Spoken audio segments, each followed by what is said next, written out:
ఎందుకు మామయ్య మీతో పాటు బీచ్కు రమ్మన్నారు నన్ను?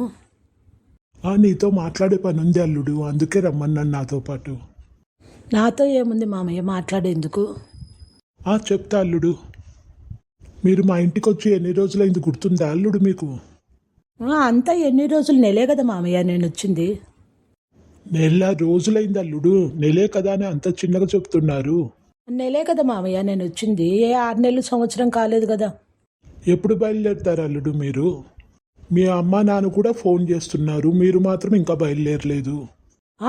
వెళ్తా మామగారు. నెల రోజులైంది కదా మీరు వచ్చి, ఇంకా మీ ఊరికి బయలుదేరితే బాగుంటుంది కదా. అప్పుడే పొమ్మని చెప్తున్నారు, నేను ఉండకూడదా ఈడ? ఉండకూడదని ఏం కాదు అల్లుడు గారు, ఊరికి వెళ్తే బాగుంటుంది కదా, చాలా రోజులైంది కదా వచ్చి మీరు అని. మరి మీ అమ్మాయి మాత్రం నెలలు నెలలు సంవత్సరాలు నా ఇంట్లో ఉండొచ్చా మామగారు? మరి తనేమో నెలలు నెలలు ఉంటుంది కదా మా ఇంట్లో. అది నా కూతురికి అత్తవారిల్లు కదా అల్లుడు గారు. మరి ఇది కూడా నాకు అత్తగారిల్లే కదా మామగారు. ఈ తండ్రి మాటలు విని నా భార్య నన్ను ఒకటే సతాయిస్తుంది. ఇట్లా చేస్తేనే ఇంకోసారి తండ్రి మాటలు విని నన్ను సతాయించకుండా ఉంటుంది. అందుకే ఇట్లా చేసేది నేను. ఏందల్లుడు ఇట్లా బంకలాగా తగులుకున్నాను నన్ను? ఇంకా ఊరికి వెళ్ళలేదేమో, వెళ్ళండి అంటే కూడా సరే అని మాత్రం రాదు. నా నోటి నుంచి ఎప్పుడైనా మాట వస్తుందా బయలుదేరుతున్నాను ఇంక ఇప్పుడు అని అంటాడేమో అని చూస్తానే ఉన్నాను.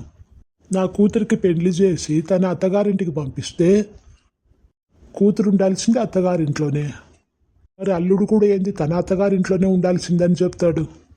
రామ రామ, ఈ అల్లుడు సతాయిచ్చేది తట్టుకోలేకపోతున్నాంట దేవుడా.